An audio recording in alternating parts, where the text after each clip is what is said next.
ایک روزے کا فدیہ کتنا ہوتا ہے؟ شفق نور، ایک روزے کا فدیہ ہے ایک غریب کو 2 ٹائم کا کھانا کھلانا، یا 2.25 کلو گندم بعض علماء کے نزدیک اور بعض کے نزدیک 2.25 کلو گندم.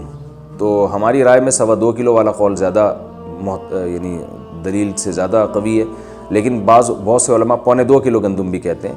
تو 2.25 کلو گندم یا 2.25 کلو یہ دے دیں، یا اس کی قیمت کسی غریب کو دے دیں.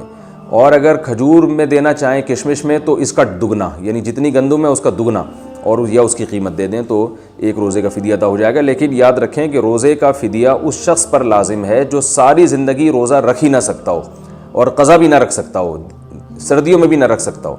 اگر کوئی روزہ رکھ سکتا ہے بعد میں، ابھی نہیں رکھ سکتا لیکن دسمبر میں رکھ سکتا ہے، تو اس پر فدیہ نہیں، اس کو قضا ہی رکھنی پڑے گی. کیا روزہ دار ناک میں وکس لگا سکتا ہے؟ روزے دار کا ناک میں وکس لگانا کیسا ہے؟ محمد آصف، پونے انڈیا، پتہ نہیں پونے انڈیا کیا ہے، اب تک تو پورا انڈیا ہی ہم سن رہے تھے. خیر، ناک میں وکس لگانا اس لیے جائز نہیں ہے کہ اس کے خطرات ہوتے ہیں کہ وکس کے ذرات آپ کے حلق میں پہنچ جائیں. تو صرف ناک میں وکس لگانے سے تو روزہ نہیں چھوٹے گا، لیکن اس کے خطرات چونکہ پورے موجود ہیں کہ اس کے ذرات سانس کے ذریعے حلق میں جائیں، اس لیے اس عمل کو بہرحال ناجائز کہا جائے گا.